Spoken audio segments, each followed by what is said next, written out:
अस्सलाम वालेकुम everyone and welcome back to my channel. कैसे हैं आप सब? उम्मीद है कि आप सब बिल्कुल ठीक होंगे और बहुत खुश होंगे। यहाँ पे जनाब नाश्ते का टाइम हो चुका है और मैं अपने लिए बना रही हूँ चाय। जैसे सुबह का आगाज़ जो है नमाज के बगैर, अल्लाह के ज़िक्र के बगैर नहीं होता, ऐसे ही नाश्ता जो है वो चाय के बगैर नहीं होता। तो यहाँ पे बन रही है चाय। अपने लिए स्ट्रॉन्ग सी चाय बनाऊँगी और नाश्ता करूँगी। उसके बाद नेक्स्ट, जैसा कि आपने टाइटल पढ़ लिया होगा कि लॉकडाउन की स्टोरीज़ हैं, बहुत सारी ऐसी मज़े-मज़े की स्टोरीज़ हैं जो आपके साथ शेयर करनी है। बहुत सारी एक्सपीरियंसेस जो मैंने किए और जो कुछ मैंने सीखा वो सब आपके साथ शेयर करूँगी। इससे आपको भी सीखने को बहुत कुछ मिलेगा और आप भी अपने जो एक्सपीरियंस आपने किए नीचे कमेंट बॉक्स में आकर ज़रूर बताइएगा, बहुत खुशी होगी मुझे। तो यहाँ पे पहले नाश्ता कर लेते हैं, उसके बाद मैं आपके साथ टाइम टू टाइम शेयर करती रहूँगी इंशाल्लाह आगे भी। लेकिन आज के व्लॉग में जो स्टोरीज़ हैं आपने बहुत ध्यान से सुननी है, बहुत मज़े किए हैं और बहुत कुछ सीखेंगे आप इससे। यहाँ पे जनाब अब लंच की तैयारी हो रही थी तो मैं बच्चों के लिए रोटियां डाल रही थी, क्योंकि दूसरी साइड पे मैंने सालन जो है चढ़ा रखा है। अब बच्चों ने लंच करने आना है तो उनके लिए जल्दी से लंच रेडी कर रही हूँ। साथ साथ मैं आपके साथ पहला अपना जो एक्सपीरियंस है वो शेयर करती हूँ। जब लॉकडाउन स्टार्ट हुआ हमारी कंट्री में तो पहले सबसे पहले तो बच्चे आ गए घर पे, मियाँ साहब भी आ गए घर पे।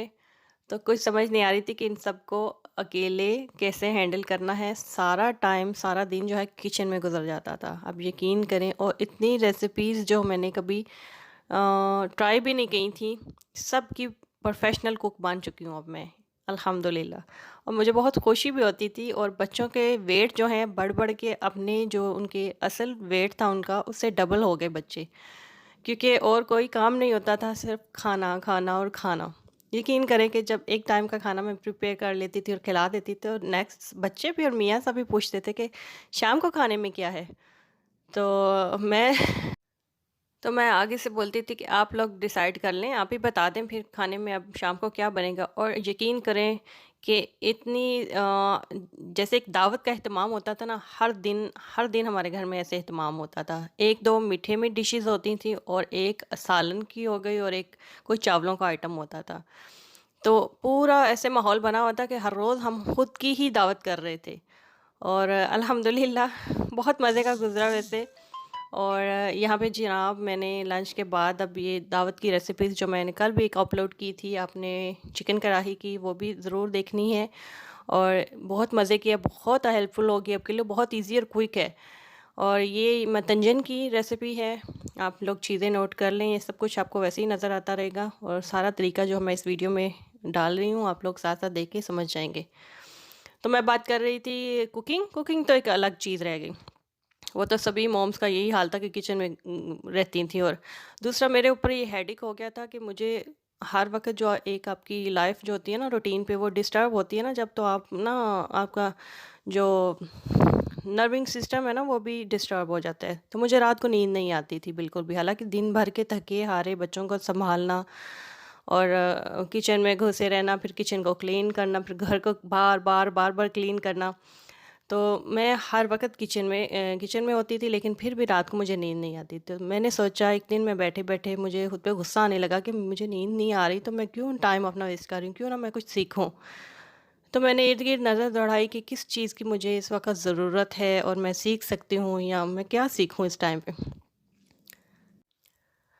तो फिर मैंने अंदाज़ा लगाया कि मेरी जो बेटी है माशाल्लाह से, उसके कपड़े मुझे कम पड़ रहे थे और वो माशाल्लाह हेल्दी भी हो रही थी। और लॉकडाउन का चूँकि सिलसिला लंबा चला तो इसलिए बच्चों के वज़न भी जो मैंने आपको बताया कि ज़्यादा से ज़्यादा हो रहे थे, तो उसके जो कपड़े हैं उसको बहुत तंग हो रहे थे। तो मैंने सोचा क्यों ना मैं अपनी जो पाकिस्तानी हमारे शलवार कमीज़ होते हैं उनकी जो चादरें या दुपट्टे होते हैं वो वैसे के वैसे पड़े रहते हैं, तो मैं इसके लिए खुद से स्टिच करूँ। बस ये आइडिया आना था दिमाग में और मेरे दिमाग ने ना पूरा इस पे प्रोसेस शुरू कर दिया। मैंने वो वीडियोस निकाल निकाल के स्टिचिंग की, इतनी वीडियो निकाल निकाल के, यूट्यूब मेरा मास्टर है। मैंने स्टिचिंग सीखी है ना आज, जो अल्हम्दुलिल्लाह अल्हम्दुलिल्लाह मैं अपने कपड़े खुद स्टिच कर लेती हूँ, अपनी बेटी के भी स्टिच कर लेती हूँ, सिर्फ इंटरनेट की वजह से। यूट्यूब ही मेरा जो उस्ताद है, इसलिए मैं कहती हूँ कि इस पे बहुत कुछ है सीखने के लिए। आप लोग एक दूसरे के व्लॉग्स, अभी तक मैं खुद मॉम्स के व्लॉग्स देखती हूँ और बहुत कुछ सीखने को मिलता है। तो जिसकी भी आप वीडियो लगाएं, आप पूरा देखा करें, क्योंकि आपको कुछ ना कुछ ज़रूर सीखने को मिलता है। और अगर आप सर्च करेंगे तो ही आपको अपना जो मास्टर है ना, जो आपको अपना उस्ताद है जिसको आप डिसाइड करते हैं कि हाँ, इसका तरीका मुझे समझ में आ रहा है, वो भी आपको ढूँढने से ही मिलेगा। खुद ब खुद वो आपकी आँखों के सामने नहीं आ जाएगा। तो मैं अपना एक टीचर मानती हूँ और अभी तक मैं उनकी स्टिचिंग देखती हूँ और मैंने जो कुछ सीखा है, अल्हम्दुलिल्लाह मैंने उन्हीं से सीखा। इतना अच्छा और इतना ज़बरदस्त अंदाज़ था उनका कि मैंने बग़ैर टीचर के सामने बैठे हुए, यानी वो वीडियो के उस पार थी और मैं इस पार थी, लेकिन उनका समझाने का तरीका इतना ज़बरदस्त था कि मैंने जिसने आज तक सुई सिलाई कुछ भी नहीं किया, सिवाय बटन लगाने के मुझे और कुछ भी नहीं आता था। तो मैं भी अल्हम्दुलिल्लाह अब अपने कपड़े सी लेती हूँ, शलवार कमीज़ होगी, बच्चों के फ्रॉक्स हो गए। तो बहुत खुशी होती है और मेरी बेटी इतनी खुश थी कि मामा ने मेरे इतने कपड़े सिलाई किए। हाँ, आपके इस हाथ में सफाई आते थोड़ा टाइम लगता है, लेकिन वो लॉकडाउन इतने लंबे चले थे कि मैंने अपनी बच्ची की जो है अपनी सारी चादरें जो यूज़ कर रही थी, जो बिल्कुल नई पड़ी होती हैं। आपको पता है कि काफ़ी चादरें हमारे पास इस तरह की होती है जो बिल्कुल नई पड़ी रह जाती है और हमारे इस्तेमाल में ही नहीं आती। क्योंकि यहाँ पे जो है छोटे-छोटे स्टॉलर्स होते हैं जो आप बाहर जाते हुए भी लेते हैं और घर में तो आपको इतने बड़े-बड़े शॉल्स लेने की ज़रूरत ही नहीं पड़ती। तो मैंने सारे निकाल के स्टिच कर दिए, एक के बाद एक, और रात को बैठ के लगी हुई, यकीन करें बच्चे उधर टीवी लगा के पापा के साथ बैठे हुए हैं और मैं एक अलग कमरे में सुकून से, बच्चे भी आ रहे हैं ऊपर से तंग कर रहे हैं, लेकिन आपको जब शौक चढ़ जाए ना किसी चीज़ का, जो आपको आप अपना टाइम भी खुद ही डिसाइड कर लेते हैं, आपको इतने शोर गुल में भी आप उस काम को परफेक्ट तरीके से कर लेते हैं। वो एक कहावत है ना, जो लोग कहते हैं कि शौक का कोई मोल नहीं, बिल्कुल ठीक कहते हैं। और जब मैं अपनी बहनों को अपनी स्टिचिंग की फ़ोटोज़ भेजती थी तो वो हैरान होती थी, वो कहती थी ये टाइम मिला तुम्हें ये स्टिचिंग सीखने का, कि मतलब कैसे करती हो बच्चों के होते हुए, मियाँ के घर पे होते हुए। तो मैंने कहा वो रात को सो जाते हैं या वो टीवी देख रहे होते हैं, आते हैं बीच में मुझे तंग करते हैं, हेडेक बनाते हैं मेरे लिए, लेकिन मैं इतना वो सर पे बस एक नशा है ना, एक जुनून चढ़ गया, आपने आपने सीखना है। तो आप अपना टाइम खुद ही सैटिस्फाई हो जाते हैं, कर लेते हैं सब कुछ मैनेज।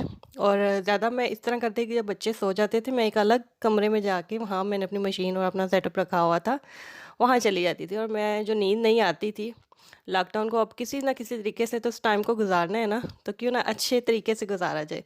तो मैं बस उसी मिशन में लगी और जैसे जैसे मेरे हाथ में सफाई आ रही थी तो मैं खुशी से और निहाल हो रही थी और अपनी कोशिश और अपनी सफाई लाने की कोशिश कर रही थी स्टिचिंग में।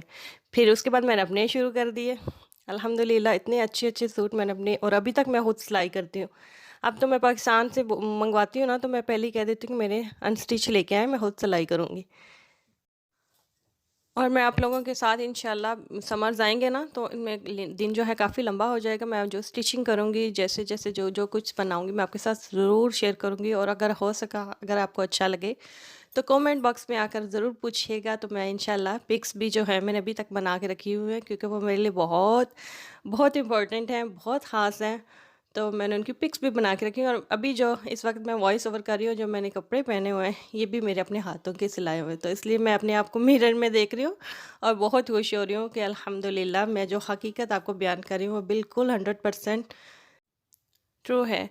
और इंशाल्लाह जैसे-जैसे समर आएँगे तो मैं आपके साथ अपनी स्टिचिंग की वीडियोस भी आपके साथ शेयर किया करूँगी। इसलिए चैनल को सब्सक्राइब कर लीजिएगा। अगर आप में से कोई लोग स्टिचिंग के शौकीन हैं या कोई सजेशन देना चाहते हैं तो प्लीज़ कमेंट बॉक्स में आइएगा और वहाँ पे कोई ना कोई सजेशन या कोई ना कोई प्यारा सा कमेंट ज़रूर छोड़िएगा।